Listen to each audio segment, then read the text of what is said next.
ამით იმ დროს, როდესაც საქალაქო სასამართლოში სამოქალაქო აქტივისტების პროცესები მიმდინარეობდა, ვითარება უკიდურესად დაიძაბა მანდატურის სამსახურის თანამშრომლები ფიზიკურად უსწორდებოდნენ იმ სამოქალაქო აქტივისტებს, რომლებიც მხარდასაჭერად მივიდნენ მათი თანამოაზრეების იმ ვიდეო კადრებში, რომელიც აქტივისტებმა პირველებს მიაწოდეს, კარგად ჩანს ძალადობის არაერთი ეპიზოდი, ძალადობის მსხვერპლი გახდა ქალი აქტივისტი რუსკა მჭედრიშვილის, ის განმარტავს, რომ მანდატურის სამსახურის თანამშრომლები ძალის გამოყენებით ცდილობდნენ მის გაყვანას საქალაქო სასამართლოს ეზოდან, რადგან მან გადაიღო ძალადობის რამდენიმე ეპიზოდი. ასევე ფიზიკური ანგარიშწორების მსხვერპლი გახდა ადვოკატი მარიკა არევაძე, ის მასაც ფიზიკურად გაუსწორდნენ მანდატურის სამსახურის თანამშრომლები, აქტივისტები, ვინც სასამართლოში იმყოფებოდნენ, ამბობენ, რომ ადგილზე იყო საპატრულო პოლიციის რამდენიმე ეკიპაჟი, თუმცა მათ არანაირი რეაგირება არ მოუხდენიათ, ასევე რეაგირება არ მოახდინეს პოლიციის ის იმ მაღალჩინოსნებმა, რომლებიც საქალაქო სასამართლოს ეზოში იმყოფებოდნენ.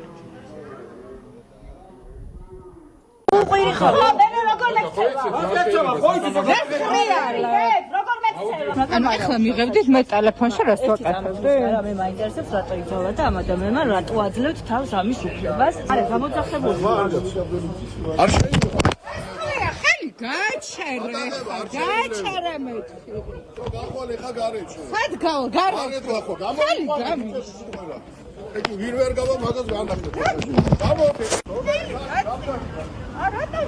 რა შეიძლება ის? გაციემე. რუსკა.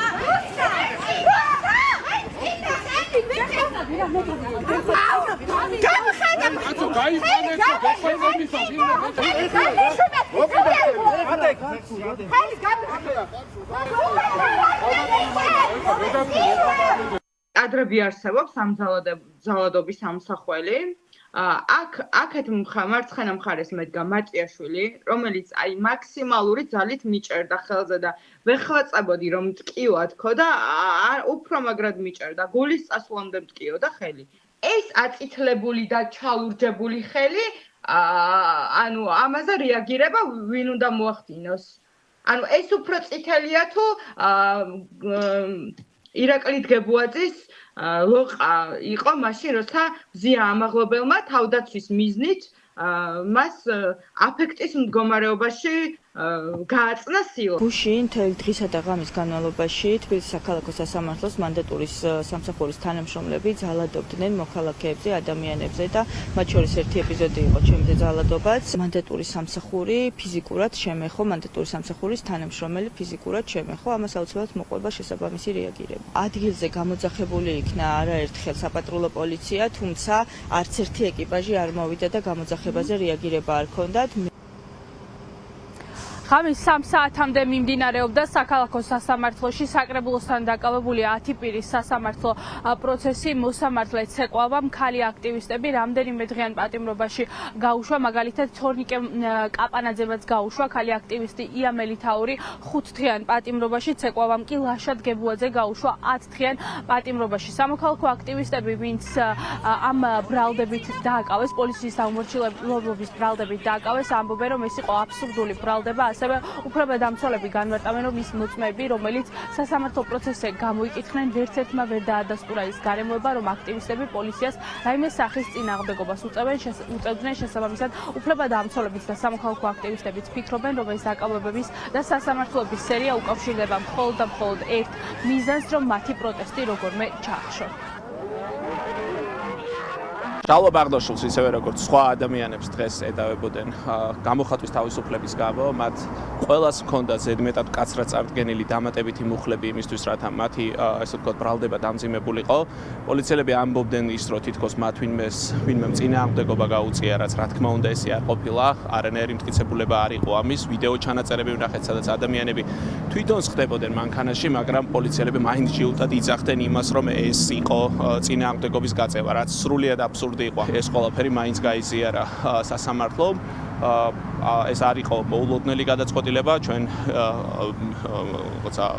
ასობით გვინახავს ამ ტიპის გადაწყვეტილებები ამ შენობაში, ამ ყველაფერს, ამ პროცესების გავლას მხოლოდ ის დანიშნულება და ამოცანა აქვს, რომ ქვეყნის შიგნით ამოვწუროთ მექანიზმები და შემდგომ ვიდაოთ საერთაშორისო მექანიზმებში. საბატონო ნატო ბოლქვაძის დაკავება მოხდა ძალადობრივად, უჭირავს ბანერი, თავადვე გადაადგილდება დაკავების მანქანისკენ, თუმცა ამის მიუხედავად მაინც ძალადობრივად, ასე ვთქვათ, ჩატენეს მანქანაში და აი ამ დაკავების დროს მიიღო დაზიანება ხელზე, რომელიც ოქმში მართალია იყო მითითებული, თუმცა ვერცერთი მოწმე ვერ იხსენებს იმას, როგორ მიიღო დაზიანება, გადაწყვეტილებასაც აუცილებლად გავასაჩივროთ.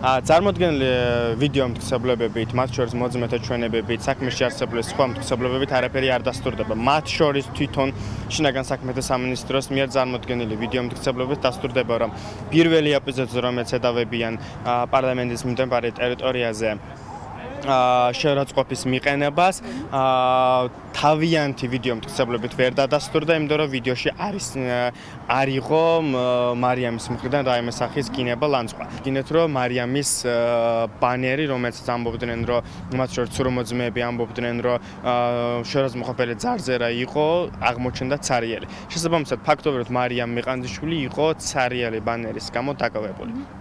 თუმცა მიუხედავად ამ ყველაფერსა და ამ აბსურდულობისა, სასამართლომ ცნო სამართალდამტკიცებელთა ჯარიმა გამოიყენა მის მიმართ. მთელი დღის განმავლობაში საქალაქო სასამართლოში პროცესების ფონზე რამდენიმე ძალადობის ეპიზოდი იყო. ერთი იყო დღის საათებში, მეორე კი გვიან ღამით, როდესაც მოსამართლეც ეკვლავა სამი აქტივისტის საქმეს განიხილავდა ვიდეო კადრებში, რომელიც აქტივისტებმა მოგვაწოდეს მათი განმარტებით კარგად ჩანს მატიაშვილის მხრიდან. დავით მატიაშვილი ეს არის მანდატური სამსახურის ხელმძღვანელი, მისი მხრიდან ძალადობის არაერთი ეპიზოდი. ახლა საინტერესოა დაიბარებენ თუ არა მას გამოკითხვაზე ამ ახალი კადრების შემდეგ მაინც.